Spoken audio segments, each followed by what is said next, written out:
Hi everyone, welcome to our channel. So Tanuja and Ramu ఇద్దరిలో తప్పెవరిది? అట్లనే సంజనాది రోజు రోజుకి చేస్తుంది అదే దొంగతనాలు, అదే కాన్సెప్ట్. అది అసలు నచ్చట్లేదు, వర్స్ట్ థింగ్. ఇంకా తనుజ వచ్చేసి మనకు రాము చేసింది తప్పే, ఫ్లిప్ అయ్యాడు అటు ఇటు. కానీ తనుజ అరవడం చాలా వర్స్ట్గా అనిపిస్తుంది నాకు, గట్టి గట్టిగా అందరి ముందు. కొంచెం మెల్లగా చెప్తే అయిపోతుంది, అదే చికాక్ ఫేస్ పెట్టుకొని గట్టి గట్టిగా అరుస్తూ ఉండడము. ఇప్పుడు ఆ అబ్బాయి వచ్చి చెప్పాడు, అక్కడ ఫ్లోరా లేదు, ఫ్లోరాకి వద్దు అని చెప్పేసి. ఫ్లోరాకి వద్దు అనగానే ఈమె గట్టి గట్టిగా పోయి సంజన మీద, ఈమెకు సంజనాకి తనుజకి ఇద్దరికి ఇష్యూ ఉంది. ఈలోగా సంజన ఏం చేసింది? కాఫీ దొంగతనం చేసింది. ఇంకా ఆ ఇష్యూ రాగానే ఇంకా రెచ్చిపోయి ఇంకా అక్కడ గట్టి గట్టిగా మాట్లాడేస్తుంది. ఇది మళ్ళా తనుజకి బ్యాక్ ఎండ్ ఏం జరుగుతుందంటే ఇమ్ము అండ్ భరణి బ్యాక్ పిచ్చింగ్ చేస్తున్నాడు తనుజ గురించి. ఈమె అరవడం కరెక్ట్ కాదు, ఈమె ఎందుకు అరుస్తుంది, ఈమె డ్యూటీ కదా. ఇమాన్యుల్ అంటాడు ఈమెది ఫుడ్ మానిటర్ డ్యూటీ, ఈమె అడుక్కోవాలి కాఫీ చాయ్ ఎంతమందికి కావాలి అనేది. వీనికి చెప్పింది, వీనికి చెప్పి వీడిని అందరినీ కనుక్కున్నావా, బాత్రూమ్ దగ్గర ఉందని కనుక్కోలేదు అంటే మరి అందరినీ కనుక్కోవాలి కదా అట్లెట్లా అని మళ్ళీ అరుస్తుంది. అక్కడ వచ్చి మళ్ళీ ఇక్కడ వచ్చినాక ఇక్కడ మళ్ళీ అరుస్తుంది. అంటే ఒకటే రిపీట్ చేస్తుంది అరవడం అనమాట రాము మీద. రాము ఏంటంటే మరి నిజంగానే కావాలని చేస్తున్నాడా, ఫ్లిప్ అవుతున్నాడా, భయపడుతున్నాడా, కన్నింగ్ అనేది కొంచెం అర్థం కావట్లేదు. భయపడుతుండేమో అనిపిస్తుంది. ఆ కన్వే చేయడం అనేది రావట్లేదు ఆయనకి. రాక ఇక్కడ మిస్అండర్స్టాండింగ్ జరుగుతున్నాయి. రాముది తప్పే, మిస్టేక్ ఉంది, పక్కా మిస్టేక్ ఉంది. నేను ఆమె అసిస్టెంట్ అనడము, ఇక్కడ ఇమాన్యుయల్ ఫుడ్ తింటున్నప్పుడు అరవడం ఏంది. ఇమాన్యుయల్కు రాము మీద చాలా కన్సర్న్ ఉంది. అప్పుడు కూడా డాల్ టాస్క్లో అన్నీ రాము కోసం ఇచ్చాడు. ఇప్పుడు కూడా రాముకు చాలా సపోర్ట్గా మాట్లాడుతున్నాడు. వాడు తింటప్పుడు తిన్నివ్వడు. ఇంకా భరణి ఇమాన్యుల్ కూడా బ్యాక్ బిచ్చింగ్ చేస్తారు. ఏదో పైకి నానా నాన్న అంటే తప్ప నేనంటే పెద్దగా ఇష్టం ఉండదు ఆమెకు, నాతో ఏమి ఎక్కువ చెప్పదు అన్నట్టుగా చెప్తాడు. ఇక మళ్ళీ ఇమాన్యుయల్ కూడా నన్ను ఎందుకో గారు అది ఇది అని అంటుందని బ్యాక్ బిచ్చింగ్ చేస్తాడు, నచ్చట్లేదు. మళ్ళీ వీళ్ళిద్దరు వెళ్ళి మాట్లాడుకుంటారు. అది ఓకే, మీరిద్దరు బాగా కంటెంట్ వస్తుంది, మీరిద్దరు కలిసి ఉంటే బాగుంటుంది అని చెప్తాడు. అది బాగుంది. బట్ ఇది ఇంకా ఈ అనుషరత్నము వచ్చింది, మీరు నాన్నగారు అనడం చాలా క్యూట్గా అనిపించింది, ఎందుకంటే నాకు నాన్న లేడు అని ఆమెకు. ఇక ఈమె ఒకటే వచ్చి భరణి గారిని పొగుడుతుంది దివ్యానికి. ఈమె ఒకటి ఎందుకు పొగుడుతుందో అర్థమైతలేదు, ఒకటే పొగడము. ఇంకా వీళ్ళు ఇంకా పైకి ఎక్కడికో వెళ్ళిపోతారు ఇక ఇద్దరు, నాకు అనిపిస్తుంది పక్కా. ఇక ఇంకా నాన్న ఎక్కువ పిలిచేస్తుంటారు. ఇక దివ్యానిక్త రాగానే ఇంకా వచ్చేసి ఇక్కడ ట్రయాంగిల్ లవ్ స్టోరీ నడుస్తుంది. ట్రయాంగిల్ కాదు స్క్వేర్ అంటది. ఇంకా నేను ఏదో ఒక చిచ్చు పెట్టిన అమ్మయ్య అని ఇంకా కెమెరాలకు అన్నిటికీ చెప్పుకుంటుంటుంది.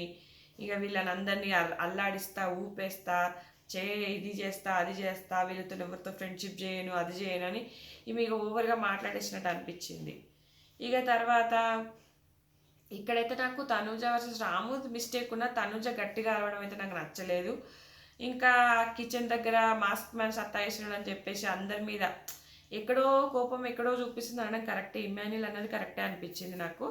సో అట్లా చేస్తుంది. ఇంకా సంజన ఈ దొంగతనాలు ఆపుతలేదు. ఈ సంజన దొంగతనం చెప్తుందని తనుజ కూడా సంజన వస్తువులు దొంగతనం చేసారు రీతు ఇద్దరు కలిసి రివర్స్ గేమ్ ఆడుతుర్రు. ఇక అసలు ఏంటో ఏమో నాకు సంజనాది ఒకటే కంటెంట్, ఒకటే అది తీయడం. ఇంకా అదే అంటారు కదా, కంటిన్యూగా చేస్తే ఇరిటేషన్ వచ్చేస్తుంది అనిపిస్తుంది. ఇంకా దివ్య నిఖిత రావడం రీతుకి ఇష్టం లేదు, సంజనాకి ఇష్టం లేదు. వీళ్ళకి ఎవరైనా జెంట్స్ వస్తే బాగుండు అనుకున్నారు, జెంట్స్ ఏమో రాలేదు. ఇంకా ఈ దివ్య నిఖిత ఓవర్ మనీష్ లాగా అని ఆల్రెడీ రీతు చెప్పింది. ఇంకా వీళ్ళకి నచ్చట్లేదు వాళ్ళు రావడం. సో మరి వీళ్ళు ఎట్లా ట్రీట్ చేస్తారు, ఏం చేస్తారు అనేది నచ్చట్లేదు. ఇక దివ్య నిఖిత బాగా ఆడుతుంది అంటే ఎక్కడి నుంచి బాగా ఆడుతుంది, ఒక ఆల్రెడీ ఇంజూరీ ఉంది, సర్జరీ అయింది L4 L5. ఇంకేం ఆడుతుంది ఆమె? ఫిజికల్ టాస్క్ అయితే ఆడదు, పడుతుంది కానీ ఆడదు ఖచ్చితంగా. కాకపోతే ఈమె రేపు అందరికీ ర్యాంకింగ్ ఇస్తుంది. ఆ ర్యాంకింగ్ ఫీడ్బ్యాక్ అనుకొని వాళ్ళు ముందుకెళ్తే బాగుంటుంది. సో ఒక్కొక్కరికి ఒక్కొక్క ర్యాంకింగ్ ఇచ్చింది. అది తర్వాత వీడియోలో చెప్తే ఎవరికి ర్యాంక్ ఇచ్చింది అనేది. సో ఇది ఎపిసోడ్ రివ్యూ కాబట్టి.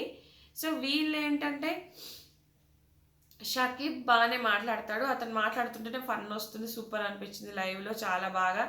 ఎవరైనా స్వాప్ చేస్తామంటే ఎవరిని స్వాప్ చేయను, యాడ్ అవుతాను అంటాడు. బాగా మాట్లాడాడు, కాకపోతే కొంచెం భయపడ్డాడు, కానీ అతను మాట్లాడుతుంటేనే ఫన్ వచ్చింది. ఇంకా నాకు 2 స్టార్స్ వచ్చినాయి, నేను ఎవరైనా స్వాప్ చేస్తా అంటే పవన్ కళ్యాణ్ అంటాడు. ఇంకా వచ్చేసి అనుషరత్నము, వీళ్ళు దివ్య నిక్త, వీళ్ళిద్దరు ఏంటంటే శ్రీజాని. ఇంకా నేను బిలో అట్లా నేను ఎక్కువ మాట్లాడను అంటే జాబ్ గురించి మాట్లాడుతుంది అనుషరత్నం శ్రీజ. తప్పే కదా, నువ్వు సాఫ్ట్వేర్ జాబ్ అయ్యిండి ఇట్లా మాట్లాడుతున్నావు అంటవి. అక్కడ తప్పు అనిపించింది నాకు. సో ఎవరిది వాళ్ళు బాగా మాట్లాడతారు. అది ఇంతకుముందు వీడియోలో నేను ఆర్ఎల్ లైవ్ అప్డేట్స్లో షేర్ చేశాను ఎవరు ఎలా మాట్లాడారు అనేది. సో చాలా బాగా మాట్లాడారు. దివ్య నిఖిత అనుషరత్నం అయితే సూపర్గా మాట్లాడినట్టు అనిపించింది నాకైతే. కాకపోతే ఇక్కడ మళ్ళీ అనుషరత్నం వస్తుందా అంటే అనుషరత్నం కాకుండా షకీబ్కి అవకాశం ఇస్తే బాగుంటుంది. బట్ నాగాకి అన్యాయమే అబ్బా. నాగా బాగా ఆడాడు, కానీ అపిరెన్స్ వైజ్ చూసుకుంటే మనకు షకీబ్లో అతను చూస్తేనే ఒక ఫన్ యాంగిల్ క్రియేట్ అవుతుంది అనిపించింది నాకైతే. సో అతను వస్తే బాగుంటుండు అనిపిస్తుంది. సో ఇంకా ఎవరు వస్తారనేది చూద్దాము. ఇంకా ఒకరికైతే అవకాశం ఉంది అనిపిస్తుంది. అలాగే మనకు అక్టోబర్ 11కి వైల్డ్ కార్డ్స్ రాబోతున్నారు. ఇంకా వచ్చేసి నాకైతే రాము వర్సెస్ తనుజాలో రాము తప్పున తనుజ అరవడం అయితే నాకు మంచిగా అనిపించట్లేదు. మళ్ళీ తనుజ వెనకాల వీల్ బ్యాక్ పిచ్చింగ్ చేయడం కూడా నచ్చట్లేదు.